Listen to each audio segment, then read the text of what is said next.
వచ్చినాయి. అందరికీ కూడా మేము మొబిలైజ్ చేస్తాం. రేపు ఫిబ్రవరి కాడి నుంచి ఆల్రెడీ మెడిసిన్ అన్ని వచ్చేసినాయండి. అవి డివైడ్ చేయాలంటే కొంత సమయం పడుతుంది కాబట్టి ఫిబ్రవరి నుంచి కంటిన్యూగా అవుతున్నాయి అన్నారు. ఒకవేళ రాని పక్షంలో మెడిసిన్ లేదు అని మాకు కంప్లైంట్ ఇచ్చిన ఎడల మేము దాని మీద చాలా గట్టిగా దృష్టి పెట్టి దీన్ని కూడా ఖచ్చితంగా పకడ్బందీగా అమలు చేస్తామని సందర్భంగా మనం చేస్తున్నాం. చాలా మంది ఈఎస్ఐకి మన వాళ్ళు చెప్పి ఉన్నారు, అశ్రద్ధ చేయకండి దయచేసి. మనకి ప్రమాదం చెప్పి రాదు, ఆరోగ్యం పాడవడం చెప్పి రాదు. దయచేసి దీనికి ఎన్నో కష్టాలు పడి ఈ ఈఎస్ఐని లాక్కొచ్చాం. దీనివల్ల ఏమిటంటే చనిపోతే 15,000 రూపాయలు ఇస్తారు వాళ్ళే. అలాగే మీ భార్య డెలివరీ అయినచ్చో దానికి సంబంధించి ఈఎస్ఐ ఎక్కడ లేదో, ఉదాహరణకి గోకవరం చూసుకోండి, గోకవరంలో ఈఎస్ఐ హాస్పిటల్ లేదు. అక్కడ మీరు ఏ గవర్నమెంట్ హాస్పిటల్లో కాదు ప్రైవేట్ హాస్పిటల్లో కాదు వేసినా సరే అక్కడ సర్టిఫికేట్ మీరు తీసుకొస్తే 7,500 రూపాయలు మీకు అకౌంట్ లో కూడా పడతాయి. ఇన్ని సదుపాయాలు చాలా ఉన్నాయి, ఇంకా తీస్తున్నాం, ఒకటి బయటికి తీస్తున్నాం. కాబట్టి ఎవరు అశ్రద్ధ చేసుకోకండి, ఈఎస్ఐలో అందరూ పేరు నమోదు చేసుకోండి అని ఈ సందర్భంగా మనం చేస్తున్నాం. మరొక గుడ్ న్యూస్ ఏంటంటే పిఎఫ్ కూడా శాంక్షన్ అయిందండి, ప్రావిడెంట్ ఫండ్ కూడా శాంక్షన్ అయింది. దీనికి సంబంధించి మేము అన్ని కూడా చాలా కట్టుదిట్టం చేస్తున్నామండి. అలాగే రేపు 4వ తారీఖున జరగబోయే కార్యక్రమంలో భాగంగా మీరందరూ కూడా మీ యూనియన్ సంబంధించి ఐడి కార్డ్స్ ఖచ్చితంగా ఉండాలండి. ఎవరు లేకపోయినా, ఎందువల్లంటే ఈ మన చేతగానితనంగా తయారైంది. కాబట్టి మీరందరూ కూడా రేపు 4వ తారీఖు వాళ్ళు చెప్పారని మాకు వీళ్ళు చెప్పారన్నా సరే మేము వదలం, మేము ఖచ్చితంగా వదలమండి, అందులో డౌట్ లేదు. దయచేసి ఈ విషయాలన్నీ గ్రహించండి. మరి ఈ రోజున సంక్రాంతి శుభాకాంక్షలతో భాగంగా ఏదైతే మరి అప్డేట్ చేసిన వాళ్ళు ఉన్నారో వీళ్ళందరికీ కూడా ఒక సంక్రాంతి బొనంజా ఇవ్వాలని ఈ కార్యక్రమంలో భాగంగా మిమ్మల్ని అందరినీ ఇక్కడ తీసుకురావడం. ఈ శ్రామిక భవనం ఇది మన ఇల్లు, మన సొంత ఇల్లు శ్రామిక భవనం. మరి త్వరలోనే ఈ పేరు నామకరణం కూడా చేయడం జరుగుతుందండి ఇక్కడే.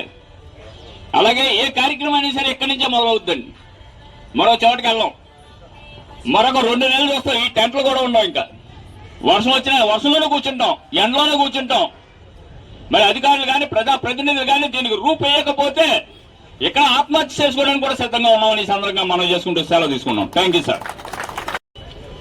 ప్లంబర్స్ ట్రేడ్ యూనియన్ సభ్యులందరికీ, అలాగే కమిటీ మెంబర్లకి, అలాగే మన తోటి గోదావరి ఎలక్ట్రికల్ వద్ద రామకృష్ణ గారి ప్రెసిడెంట్ గారికి, అలాగే మీడియా ప్రతినిధులకి అందరికీ నా నమస్కారాలు తెలియజేసుకుంటూ, సోదరులారా, మనం చేసే వర్క్ ప్లంబింగ్ వర్క్.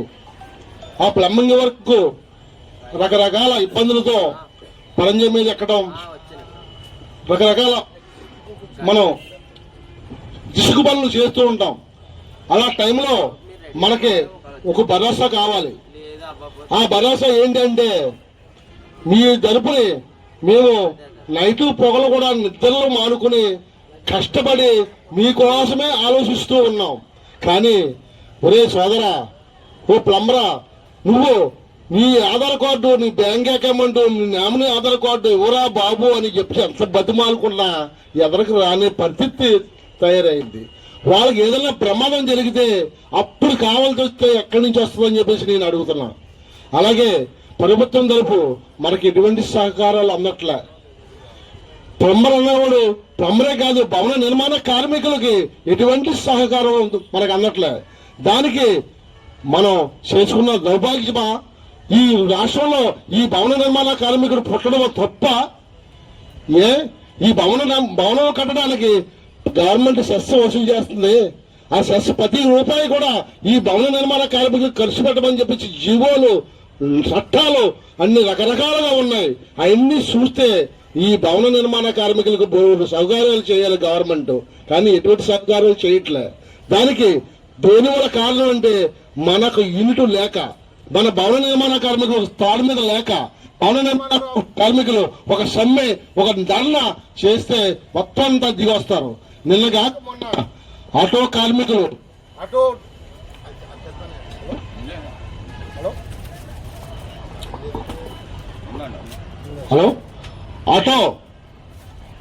ఆటో తోలేవాళ్ళు వాళ్ళకి అన్యాయం జరుగుతుందని చెప్పేసి ధర్నా చేస్తే వెంటనే 15,000 రూపాయలు వెంటనే ప్రభుత్వం చేసింది.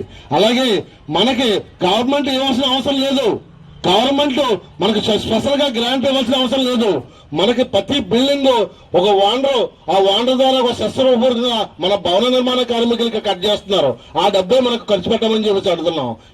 ఏ ప్రభుత్వం కూడా దాన్ని పట్టించుకోవట్లే. దయచేసి మీరు ప్రతి కార్మికుడు ప్రతి యూనియన్ కి ఒక ఎన్నికలుగా ఒక వెనకాల ఒక బలంగా ఉంటే మేము దేనికైనా చేయడానికి మేము సిద్ధం అని చెప్పేసి, అలాగే రామకృష్ణ గారు మేము అలా ప్రతి యూనియన్ మన ట్రేడ్ యూనియన్ అన్ని కూడా ప్రతి ప్రెసిడెంట్ కూడా మంచి కట్టుదిట్టంగా మంచి బలంగానే ఎదగలుగుతున్నాం. కానీ దానికి రావాల్సింది మీ అందరి సహకారం కావాలి. ప్రతి కార్మికుడు ఎదురు రావాలి. ఈవేళ రాజమండ్రి ప్లంబర్స్ సోదరులు 400 మంది వర్కర్స్ సీరియల్ నెంబరు. కానీ మనకి ఈ రోజు మనకు వచ్చింది జనవరి నుండి డిసెంబర్ వరకు కంటిన్యూ వచ్చేవాళ్ళు 100 మంది, అంటే 300 మంది అప్పుడప్పుడు వస్తున్నారు. అంటే వాళ్ళకి ఆపద వచ్చినప్పుడే వస్తున్నారు, వాళ్ళకి కావాల్సినప్పుడే వస్తున్నారు. అది కరెక్ట్ కాదు. ప్రతి ఒక్కరు కూడా చెప్పండి.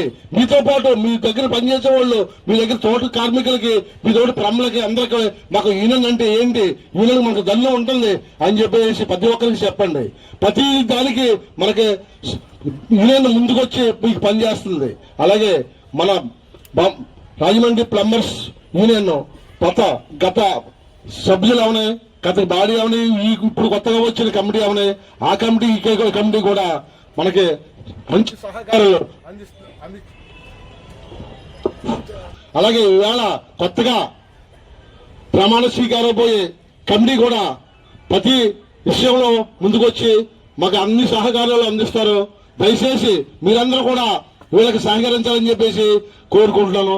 అలాగే మన కమిటీ మన యూనియన్ తరపున ప్రతి ఒక్కరు కూడా ఏ ఆపద వచ్చినా మేము ప్రతి ఇంటికి వాళ్ళకి ఎటువంటి సౌకర్యాలు కావాలన్నా, ఎటువంటి ఆపద వచ్చినా, ఎటువంటి యూనియన్ తరపున ఎటువంటి సమస్య వచ్చినా ప్రతి ఒక్కరికి మేము చేస్తున్నాం. దయచేసి మీకు గమనించమని చెప్పేసి కోరుతున్నాం. అలాగే ఈఎస్ఐ అంటే ఒక ఎంప్లాయీస్ కి తప్ప ఒక భవన నిర్మాణ కార్మికులకి లేదు. అటువంటి ఈఎస్ఐది మన ప్రతి ట్రేడ్ యూనియన్ కి ఈఎస్ఐ వచ్చింది. అది ఏంటంటే ఒక సభ్యుడు ఈఎస్ఐలో జాయిన్ అవుతే ఆ కుటుంబంలో ఎంతమంది ఉంటే అంతమంది ఆ ఈఎస్ఐ వైద్యం చేయించుకోవచ్చు. గమనించండి సోదరులారా, మీరు ఒక్క మనిషి నెలకి 200 రూపాయలు కట్టుకుంటే ఆ కుటుంబంలో 5 అవునాయి, 6 అవునాయి, 7 అవునాయి మనం వైద్యం చేయించుకోవచ్చు. మందులు ఫ్రీ, టెస్టులు ఫ్రీ. అది కాకుండా రకరకాల బెనిఫిట్లు ఉన్నాయి. దయచేసి ఒకసారి గమనించమని అడుగుతున్నా. ఒక చిన్న దెబ్బ తగిలితే హాస్పిటల్కి వెళ్తే అన్ని టెస్ట్ అంటాడు, రిపోర్ట్ అంటాడు, అన్ని చేస్తే ఒక 2,000, 3,000 రూపాయలు అయిపోతున్నాయి. కాకపోతే మనం ఒక కట్టేది నెలకి 200 రూపాయలు. ఆ 200 రూపాయలకి ఈ 5 అవునాయి, 6 అవునాయి, ఎటువంటి ప్రమాదం జరిగినా, ఎటువంటి సమస్య వచ్చినా మనకి మందులు ఫ్రీ, టెస్టులు ఫ్రీ.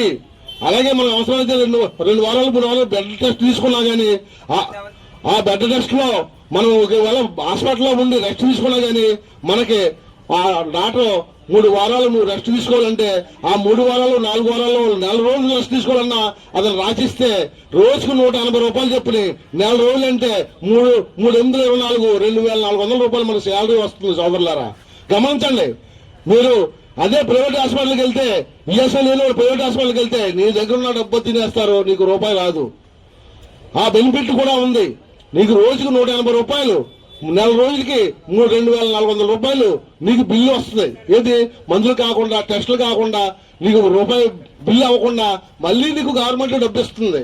గమనించండి సోదరులారా, మీరు దీనికి అందరికీ చెప్పండి. మేము మీకోసం రకరకాల ఆలోచనలు చేసి ఏమున్నాయి అని వెతుక్కుంటూ అన్ని రకాల సౌకర్యాలు చేస్తున్నాం. దయచేసి మీరంతా కలిసి వస్తే మేము దేనికన్నా రెడీ అని చెప్పేసి అంటున్నాం. అలాగే మన భవనం శ్రామిక భవనం మొదలెట్టి 2 సంవత్సరాలు పూర్తయిపోతున్నాయి. ఇది ఇదిగో అంటారు. లేని పక్షంలో మనంతా కలిపి ప్రతి ఇంటికి ప్రతి ఈదికి వెళ్ళి అవసరమైతే సందాలంగా అడిగి మన స్లాబ్ పూర్తి చేసుకుందాం.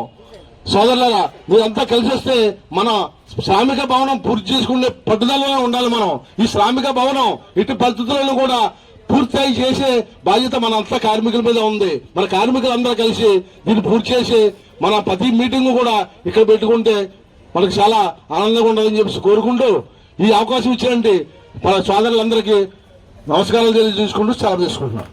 సెక్రటరీ పదవిని నేను స్వీకరించాను కాబట్టి ఇక్కడి నుంచైనా మనకి బీబీసీ కార్డులైనా, ఐడెంటిటీ కార్డులైనా, జిఎస్టీ కార్డులైనా ఏదైనా సరే మీకు సమస్యలు ఏమైనా ఉన్నా సరే నా దగ్గరికి తీసుకొస్తే అది పరిష్కరిస్తాను. ఇక్కడి నుంచైనా మనకి ఏదైనా రెన్యువల్ చేయించుకోవాలన్నా ఏదైనా చూసుకుంటే మనం నా దగ్గరికి తీసుకొస్తే కంపల్సరీ నేను చేసి వెళ్తాను. ఆలోచనలు ఏమైనా ఉంటే యూనియన్ ముందు పెట్టండి, ఇలా చేద్దాం, ఇలా చేస్తే బాగుంటుందని. అందరికీ అన్ని తెలివితేటలు ఉండవు, అందరికీ అంత జ్ఞానం ఉండదు. ఒక్కొక్కరిది ఒక్కొక్క విధమైన పరిజ్ఞానం ఉంటుంది, విధి విధానాలతో కూడిన జ్ఞానం ఉంటుంది. అందుకని ఏదన్నా కార్మికుడికి ఇది లోటు జరుగుతుందని ఏమన్నా మీకు థాట్ వచ్చినప్పుడు అది యూనియన్కి తెలియజేస్తే దాన్ని మరి సమావేశంలో పెట్టి మేము మరి పోర్ట్ఫోలియో ద్వారా 13 మంది సభ్యులు కూర్చొని దాన్ని అమలుపరచాలా లేదా అని మనం దాన్ని సలహాలు తీసుకొని మరీ నెరవేరుతాం.